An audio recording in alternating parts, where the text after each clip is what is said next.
it's awesome.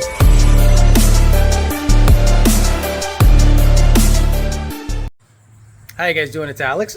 Today I wanted to show you something that taught me to be patient. A lot of times I kind of want things done now, like I want everything done right now. And it's difficult because, you know, sometimes you have to wait for other people or whatever. But in this case, a delay actually helped me out a lot in terms of an opportunity that came up that I was able to grab.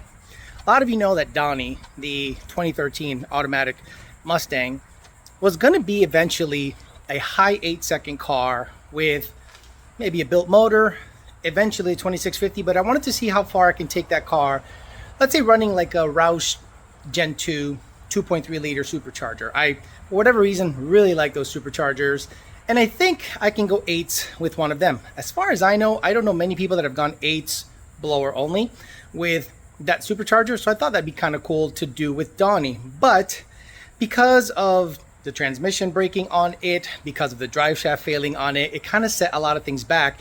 And then we're in the hottest time of the year right now. Nobody is racing right now. Tracks are closed for upgrades, so this is a good opportunity to kind of like step back and reassess things. So all of a sudden, something just fell on my lap that I thought was very interesting. And it allowed me to do some thinking. Instead of taking Donnie all the way, why not have a vehicle that's already there? And the price for this vehicle is less than what I would have had to invest in Donnie in motor, labor, time. And I could just do that vetting properly. And it's the same vehicle in terms of year. Well, I think it's a 14. It's the same platform, it's the same motor, it's the same power adder, literally what I was going to model Donnie after. So I ended up buying a vehicle that the total cost of the vehicle was less than the upgrade, labor, parts, motor, supercharger than what I would have had to invest in Donnie to make it run like an 8. So here it is. For those of you familiar to the channel, this is Collier's old car. Brian Collier, I ended up buying the Illuminator from him. I actually showcased him in a video where he's like an old school racer, and he got into this car, and then, you know, him and his son were racing for a little while, and he said his son lost interest. Then subsequently, Jake was building a car for his wife, and he thought, you know what, this came up for sale, and Jake ended up buying it, and he thought, well, we can race in a vetted car until we finish building, you know, his wife's badass Cobra. But they didn't like the car. Like the family didn't like the car because, you know, it's like a refined 8-second car, so they kind of lost interest. And I'm like, oh, is it for sale? And sure enough, me and Jake came to a agreement, and here it is. So I'm gonna give you a rundown of what's going on with this car, but before that, just wait till you hear this freaking thing.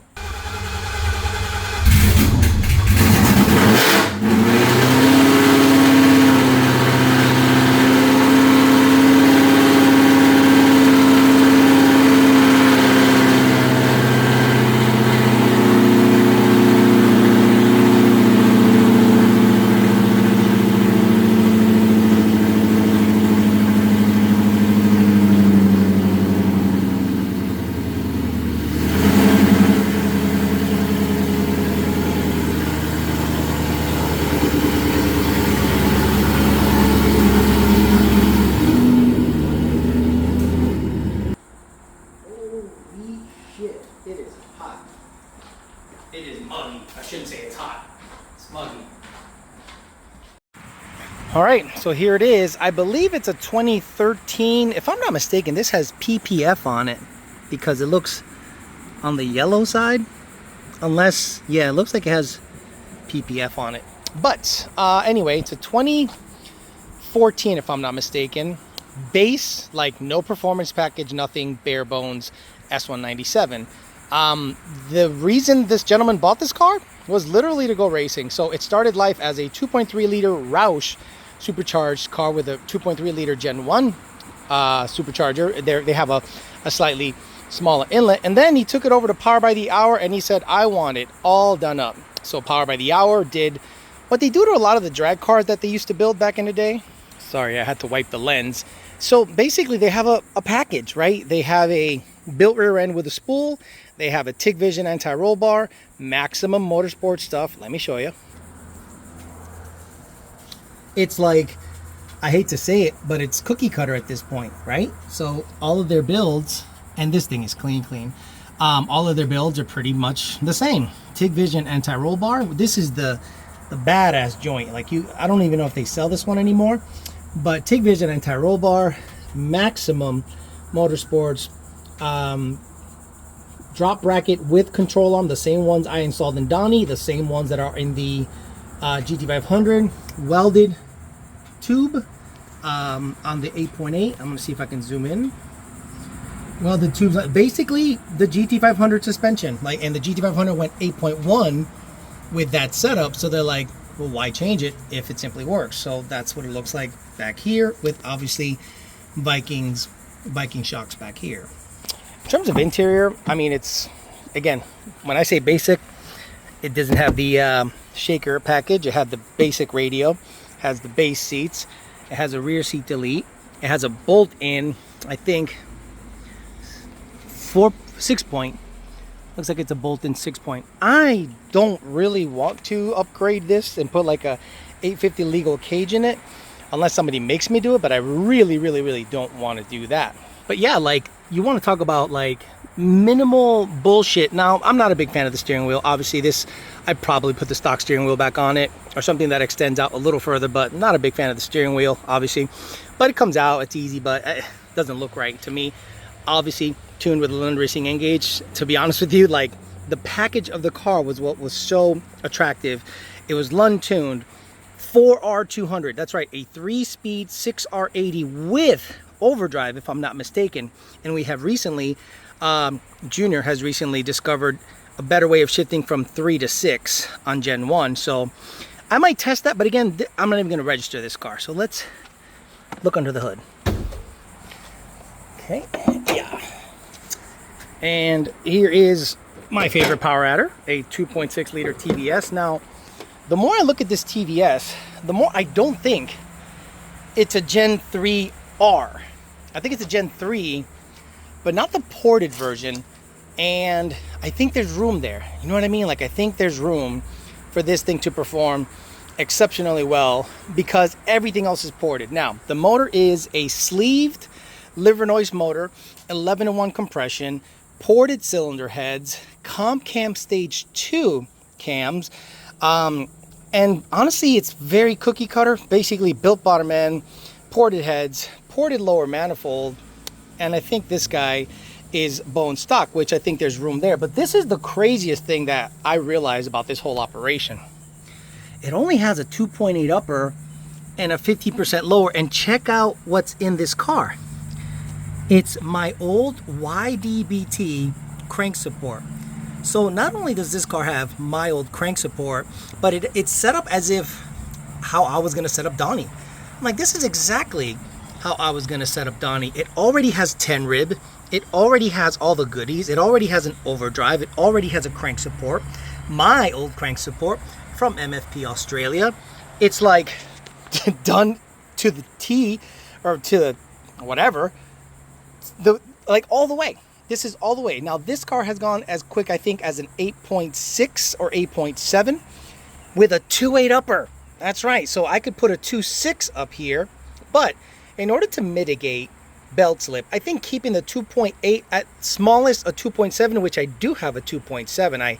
I bought a Grip Tech 2.7, so that sucker will probably be going on, and then I might have to get a bigger idler here, or I think there's an adjustable tensioner down there. Yeah, I got to look into that. There's like an adjustable tensioner down there that MFP told me I can move some holes around and it'll cause a little more tension. So I might be able to get a 2.7 in there and party. So again, this setup right here has gone 8.8, 8.7. I think the best it did was an 8.6, but it was cold out there. Now it runs a 4 Innovations, aka Bussy fuel system, dash 8 feed and return, triple pump, 3 274s, all hot I think he bypassed the hop switch. It has a trans brake and a 2-step. So, you know, you launch this car, it's gonna do good wheelies. It's set up extremely well, and it's extremely clean. You know, it's got vented, both sides vented, boom, boom, to a Motion Raceworks catch can. So if you wanted to, you know, mimic that, you could. It's a good little setup. So both vented to one catch can. The cold air is a junk 148, but it works right now. If I have issues with it, I have a PMAS 149 right here. I have a PMAS 149 in case, you know, I want a better signal. So it's just sitting there waiting in case Junior or I think this map signal sucks. This guy is ready to go. And just to let you know, this car does not have a heat exchanger. See right there? No heat exchanger. So this is ice tank right to intercooler, right back to the ice tank. Let's show you the ice tank. Oh boy, you know, forgot how nice this car was. I'll be honest with you. This is the first time I opened the trunk. This car's nice. Oh brother, it smells new. Why does it smell new? This is wild. Like guys, I don't know how to say this, but like back here it smells like a brand new car. It's weird. It's okay. Tick Vision, I think 10-gallon joint. I mean, let me see if I can get that open. There's your water, and you're not seeing a pump, right? Well, it has a submersible pump. I think a Rule something or other. It works fine. I am not looking to change this. So everything works. So I'm not going to go in there and start reinventing the wheel. It's been 8. It has good IATs. It's a race car. You drive it with ice in the bitch. And the thing is, this is like a threaded deal. Yeah, I don't want to force it in there because it'll never come out. So there's not really much to say. It's a very, you know, I hate to say it, but it's an insanely simple build. You know, a lot of people get way into the weeds about, you know, what does it require to go 8s? This thing has everything. It doesn't require much if there's a combo that simply does it. And a lot of people get just way off track by overcomplicating their life. Now, if I wanted to make this a street car, I would put a heat exchanger in it, and I would put exhaust in it. Let me be honest with you guys. That's probably not the move for this car. For this car, in my opinion, it can serve a couple of purposes. It's got pedigree, meaning it's a set of ID 1700s or a set of, let's say, ID 2600s, and more boost away from being a 7-second car. Now, obviously, we can mitigate a lot of the, you know, wheelie stuff, keep the front end down, maybe a set of lighter wheels. I have Bellax. A set of lighter wheels, maybe upgrade the shocks. Let's see what they got. It unfortunately has a BMRK member, but you know, beggars can't be choosers.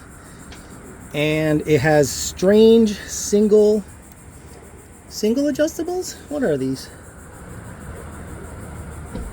I don't know what these are. Interesting. Let me turn the steering wheel, see if I can get a name out of it. Okay, let's see what's going on in here. I think these are the same ones that are in my GT500, which is strange adjustables. I don't know. Let me see if I can look back. I can't tell. Oh, strange. Yeah, look. Yeah, it's strange. Okay, so these are the same that are my GT500. Same exact setup. Again, they went cookie cutter on the combo. So they already have settings here. I don't know what that means. So extension. Oh, I see what you mean. Okay, I see what's going on. Honestly, I have a set of AFCO shocks that if these are not giving us enough adjustment, I can pop those in there. But it's got adjustable stuff. But again, very basic cookie cutter combos that aren't too difficult and aren't too into the weeds. Now, long term, Alex, you got too many cars. Yeah, but I can afford them. So fuck you. 2, let's say I go 8 seconds with my stick shift GT500. I now don't need it anymore because the goal is to go 8s stick shift. So what I could do is the following. I can go 8s stick shift in the GT500. Then, yeah, I'm sweating that much. Then sell the rolling chassis, keep the motor and transmission, sell the transmission, put the motor in the Fairmont with the Magnuson blower, or put the illuminator in the Fairmont, twin turbo the sucker till kingdom come, and put the Magnuson in Donnie. And then I can have a pump gas car with TVS, give you that data. I can have a illuminator, low compression in the Fairmont. I already have a turbo 400 and it's shoot for 7s in the Fairmont. But this car, believe it or not, might be closer to the 7s than you think. A lot of people probably don't think so, but I've seen TVS cars go 7s, but they're very modified, a lot of stuff. But because this car has good cams, we have room for boost, for more boost. I think this car, depending on how the data looks and how the fueling looks and how everything looks, if it's running 840s, 830s, I might shoot for a 7 because, you know, it's there, but going from 8.5 to 7.9 is massive. So maybe it's not worth chasing, and this could be a badass 850 car running in a bunch of classes, 550 8th index, 850 classes drag and drives, which I would need a heat exchanger for that. But at the end of the day, it's just literally bolting on a heat exchanger and routing the lines to it. Nothing crazy. So there you go. Yet another car that's going to be on the channel, featured, race car only. Let's go 850s, let's party, let's hang out, let's get you some data, let's get you some videos of going to the track once the tracks open up again and the weather cools down. And yeah, just wanted to give you guys a heads up of the newest car for the channel, Collier's old car, which is now my car. Thanks for listening, guys. Talk to you later.